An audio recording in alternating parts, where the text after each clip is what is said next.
नमस्कार, स्वागत है आपका यूट्यूब चैनल उल्टा चश्मा में लेकर आया हूँ आपका कार्यक्रम विश्लेषण विद वानखड़े। आज एक साक्षात्कार मैंने पढ़ा और साक्षात्कार किसी छोटे-मोटे इंसान का नहीं था।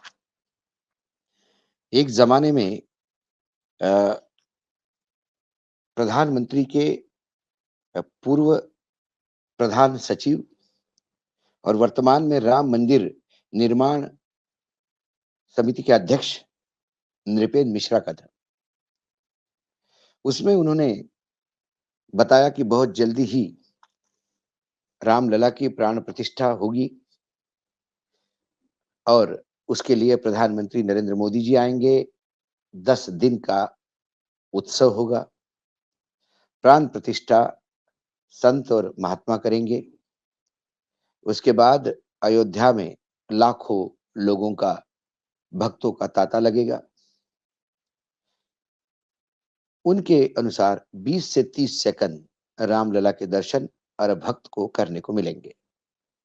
मतलब आप ये जान लीजिएगा कि करोड़ों रुपए खर्चा करने के बाद जो मंदिर बनेगा, उस मंदिर में यदि आप रामलला के दर्शन करने जाते हैं, तो आप लाइन में खड़े हो जाएँगे। आप मंदिर में जैसे ही मूर्ति के सामने जाएँगे, एक वहाँ सिक्योरिटी वाला आपको खींच के साइड को कर लेगा, क्योंकि 20 सेकंड में आप वहाँ हाथ जोड़ भी पाए, रामलला को देख भी पाए, तो भी ये आपका सौभाग्य होगा। कुल मिलाकर ये राम के प्रति लोगों का प्रेम है, स्नेह है। कुछ लोग शिखर दर्शन करके जाते हैं, कुछ लोग राम को अपने किसी गरीब, दीनहीन लोगों के बीच में ढूँढते। राम कोई कष्ट में है तो उसका कष्ट निवारण करके राम की सेवा समझते। कुछ लोग मंदिर भव्य बना के राम की सेवा करना चाहते हैं। कुछ लोग राम को एटीएम समझ के उपयोग में लाते हैं। कुछ लोगों के लिए राम ये व्यक्तिगत आस्था का सवाल है और अपने-अपने राम अपने-अपने दिल में हैं। लेकिन फिर ये इवेंट मैनेजमेंट का समय है। हमारे नेता काम का और इवेंट ज़्यादा करते हैं और जब इवेंट होता है, तो जितने भी हमारे मीडिया के हाउसेस हैं, वो फिर उस इवेंट को पूर्ण रूप से लोगों के बीच में प्रसारित कर हमारे देश ने बहुत ज़्यादा कुछ पाया है, ये बताने का प्रयास करते हैं कि जैसा हमने अभी G20 का इवेंट देखा। उसमें भी यही हुआ कि G20 में देश ने क्या पाया, ये किसी को पता नहीं। खर्चा हमारा बेइंतहा होगा और हमारे यहाँ के ये जो अंधभक्त है, ये इस बात को अपने आप को महिमामंडित कर रहे हैं कि नरेंद्र मोदी जी ने इतने देशों के राष्ट्राध्यक्षों को महात्मा गांधी के समाधि के सामने नतमस्तक करवाया। मतलब महात्मा गांधी इस लायक थे नहीं कि वो अध्यक्ष वहाँ नतमस्तक हो।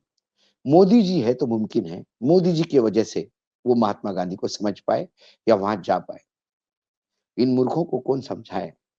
इस देश में आज़ादी के बाद जब भी कोई राष्ट्राध्यक्ष आता है किसी देश का, तो वो महात्मा गांधी की समाधि पे ज़रूर जाता है, क्योंकि पूरे विश्व में महात्मा गांधी ऐसे एक शख्स है, जो भारत की पहचान बने हुए हैं।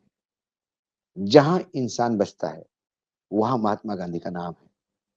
लेकिन अब देश में यदि खुद का कोई इतना महिमा मंडन करे कि वो महात्मा गांधी के भी ऊपर अपने आप को माने, तो आप और मैं कुछ नहीं कर सकते। हर एक को मुगालते में रहने का अधिकार है। ऐसा ही एक प्रश्न का उत्तर जब मैंने पढ़ा, तो मुझे असहजता हुई, क्योंकि राम मेरे आराध्य हैं, वो मेरे भगवान हैं। मेरे भगवान से बड़ा कोई हो नहीं सकता। लेकिन इस प्रश्न ये था, प्रश्नकर्ता ने प्रश्न पूछा कि क्या प्रधानमंत्री जी इस आयोजन में आएँगे? उन्होंने कहा कि हाँ, प्रधानमंत्री जी इस आयोजन में आएँगे। हमने प्रधानमंत्री जी को पत्र लिखा है कि प्राण प्रतिष्ठा समारोह में हम उनकी उपस्थिति चाहते हैं, उनका हम स्वागत करते हैं। लेकिन प्राण प्रतिष्ठा का समय ये प्रधानमंत्री के समय के सहूलियत के अनुसार होगा। मतलब प्रधानमंत्री आदरणीय नरेंद्र मोदी के पास जब समय होगा तब रामलला की अयोध्या के मंदिर में प्राण प्रतिष्ठा होगी। ये बात मुझे कहीं न कहीं अखड़ी है। यदि प्राण प्रतिष्ठा का मुहूर्त संत निकालते हैं, तो राम भक्त जो भी है, जिसको जाना है वो वहाँ जाएगा, जिसको नहीं जाना है वो अपने घर में प्रार्थना करेगा, पूजा करेगा। राम का मंदिर नहीं बना, तो भी इस देश में राम थे। राम की प्राण प्रतिष्ठा नहीं होगी उस मंदिर में, तो भी इस देश में राम है। उस जगह पे यदि मस्जिद थी, तो भी हमारे राम वही थे जो आज है। प्राण प्रतिष्ठा का समारोह की ज़रूरत मेरे राम को नहीं, इनको है। क्योंकि प्रधानमंत्री को जो समय मिलेगा, उसके अनुसार वो दौरा करेंगे और फिर उनके दौरे के अनुसार प्राण प्रतिष्ठा तय होगी। तब रामलला इंतज़ार करेंगे कि कब प्रधानमंत्री जी को समय मिलता है और कब उनकी प्राण प्रतिष्ठा होगी। उस साक्षात्कार में दिए हुए प्रश्न और उत्तरों के यदि मैं विश्लेषण करूँ, तो मैं यही पाता हूँ। लेकिन मैं थोड़ा आपको अयोध्या से हट के पुणे ले चलता हूँ, जहाँ राष्ट्रीय स्वयंसेवक संघ की प्रतिनिधि बैठक हुई। उस बैठक में तमाम संगठनों के, उनके जो जितने भी संलग्न संगठन हैं, उनके पदाधिकारी थे। तो मनमोहन वैद्य ने उसके बाद जो जॉइंट जनरल सेक्रेटरी है, उन्होंने मीडिया से बात की।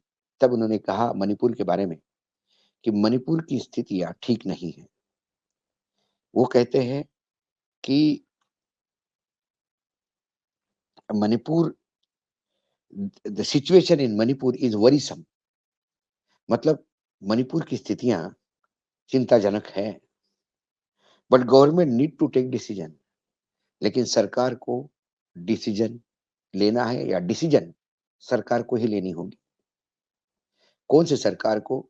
राज्य सरकार या केंद्र सरकार, दोनों जगह वही है। हमारे प्रधानमंत्री जी को जोहान्सबर्ग जाके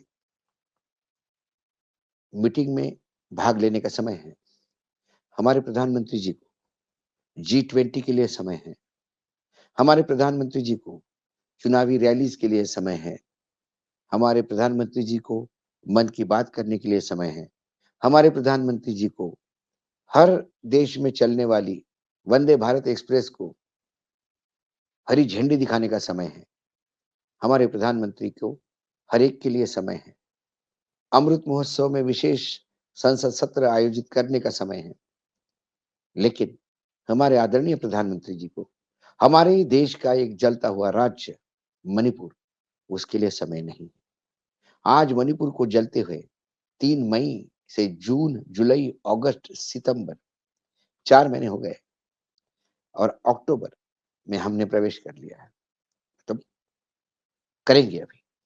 ये इतनी बुरी स्थिति है, रोज मरने वालों की संख्या बढ़ रही है। मणिपुर किसी के काबू में नहीं आ रहा है। इसके बावजूद प्रधानमंत्री के लिए मानो मणिपुर इस देश के नक्शे में है ही नहीं, क्योंकि अभी मणिपुर में चुनाव भी नहीं और लोकसभा चुनाव के समय मणिपुर में फिर बोला जाएगा। मणिपुर से को लेके सर्वोच्च न्यायालय आंदोलित, क्रोधित हुआ। मणिपुर को लेके पूरे देश में क्रोध की लहर उठी। मणिपुर को देख के विपक्ष विलाप कर रहा था। मणिपुर के लेके इस सरकार के खिलाफ अविश्वास प्रस्ताव भी आया, लेकिन सरकार ने प्रस्ताव जीतने का उत्सव मनाया, G20 का उत्सव मनाया। सरकार रामलला के प्राण प्रतिष्ठान का भी उत्सव मनाएगी और खूब भुनाएगी। जब प्रधानमंत्री का समय होगा, तब रामलला की प्राण प्रतिष्ठा होगी। लेकिन इस पूरे इसमें मेरे राम जो मणिपुर में भी बसते हैं,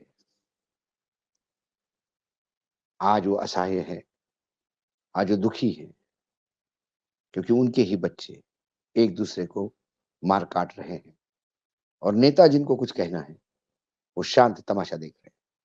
आज इतना ही, कल फिर आऊँगा किसी विषय के साथ, तब तक के लिए नमस्कार। देखते रहिएगा यूट्यूब चैनल उल्टा चश्मा।